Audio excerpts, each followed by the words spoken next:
Hello, Professor Wilfred. How are you? Well, thanks, and yourself? Good to see you once again. It's good to see you again, too. Yeah. So we're here again. The last time we were having these interviews was just a few months ago in March. How does it feel how does it feel sitting here again so soon? Well, I think that is always the outcome of hard work, and certainly once you have given all your best, you look forward to a moment like this, and I think that is why we are meeting again for another chat related to graduation matters, graduation issues, yeah. Okay.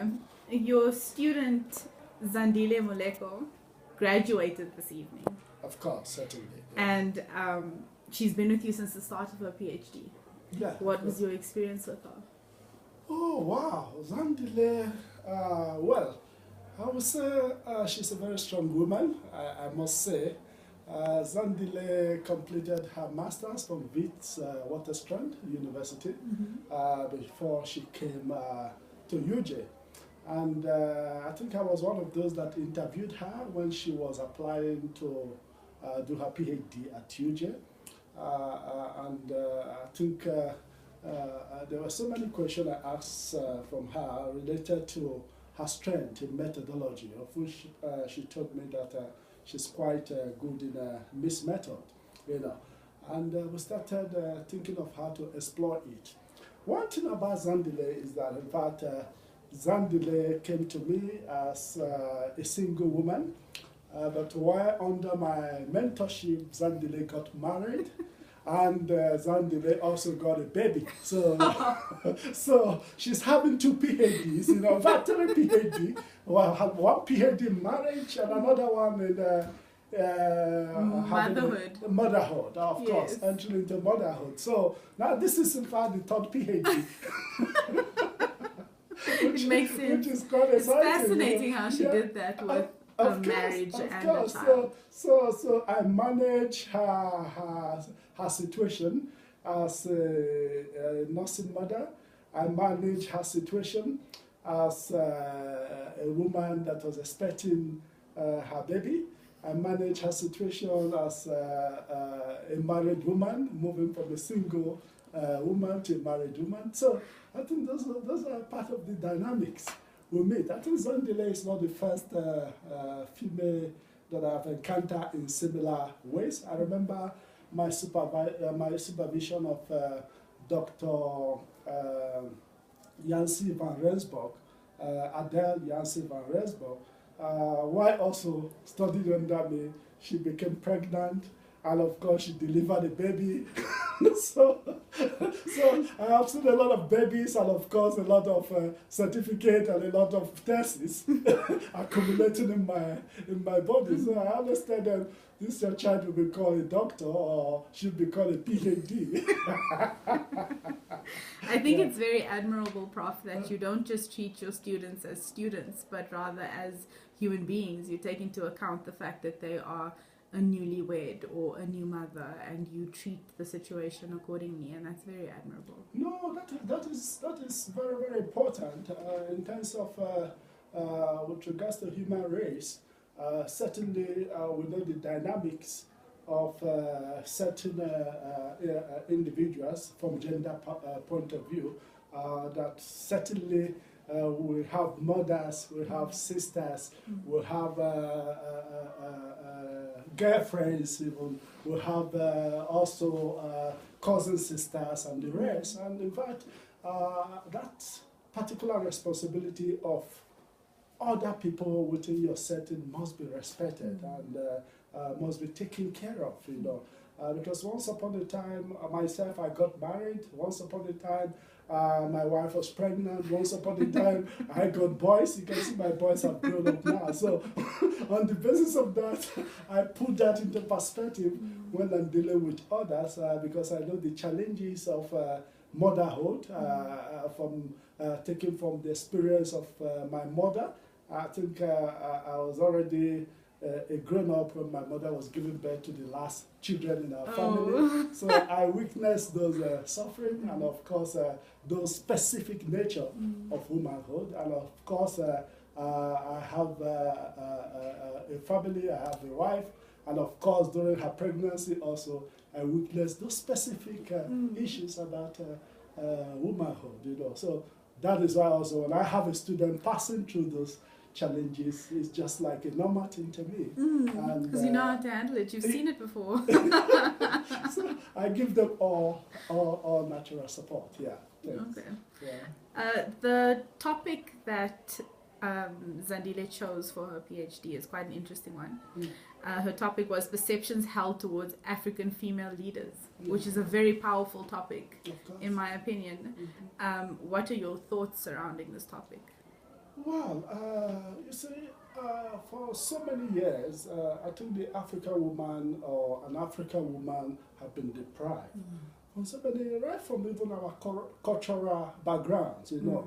There was that tendency to relegate women to the background, you know, in terms of even moving in the hierarchy of leadership or in terms of contributing to society, you know.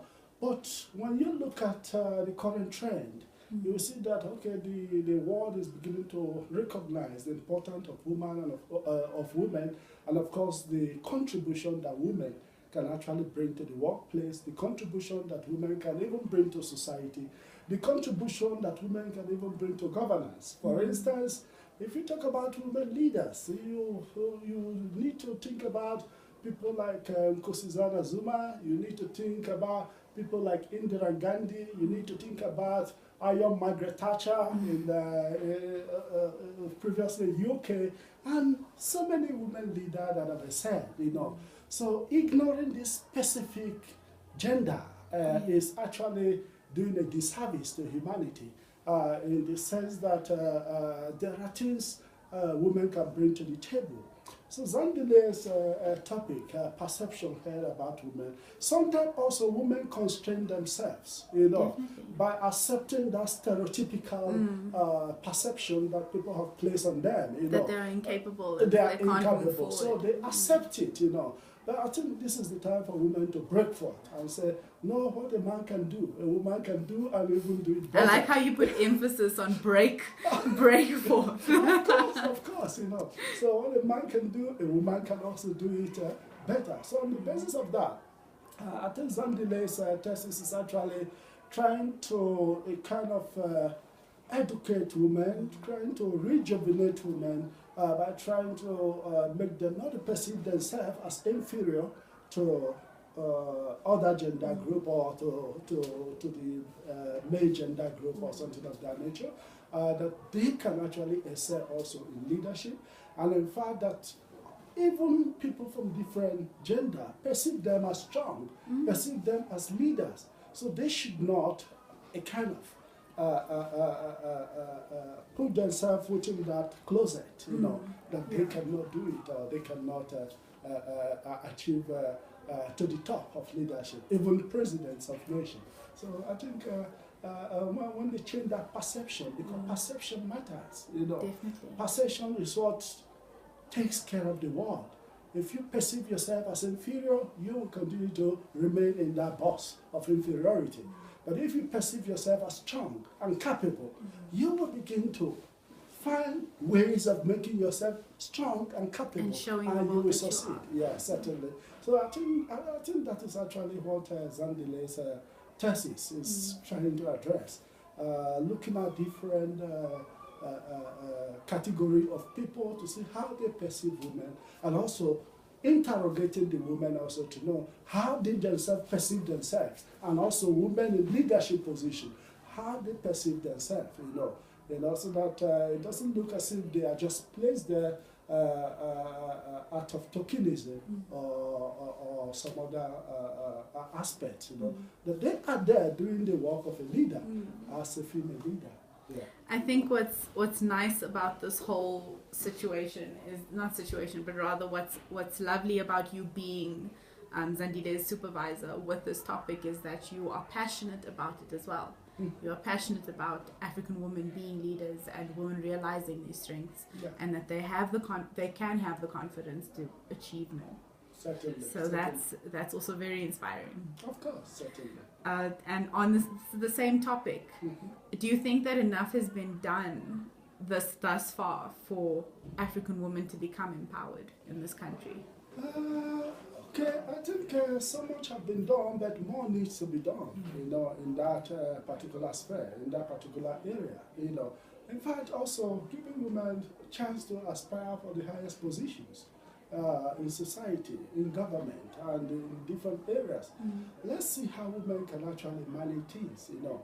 Over the years, men have been in charge, and in fact, men being in charge, we have seen so many crises also in society. So, possibility of women turning the world around and showing us how to actually model the world in terms of mothering. You know, you can see women are caring. They have their own specific kind of leadership. Women try to build consensus before they take decision.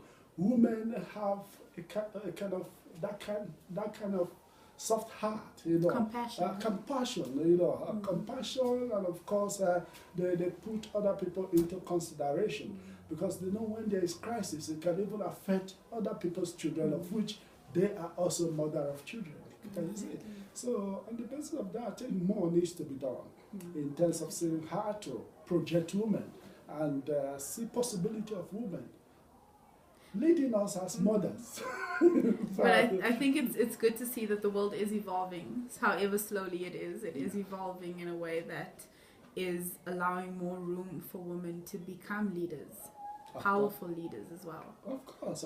Certainly, systematically, I think we'll get there. You know, the journey will really get there. And to be frank with you, I'm not the kind of person that believes in patternistic environment. I believe also that women have a lot to bring to the table, you know, something of that nature. And I don't even mind, even in most African countries, for women to, you know, aspire for top leadership, you know, which is something we have not seen so well in the area of governance, you know, to see what can they do differently from what has been the status quo. If you look over the years, you can see that African countries seems to be struggling. You know, could it be because we have not actually incorporated this powerful segment of society into what we do? You know, so I think that there should be a need to. There's always room for improvement. Yeah, for improvement. Is it rewind the wheel? Or something of that nature, yeah.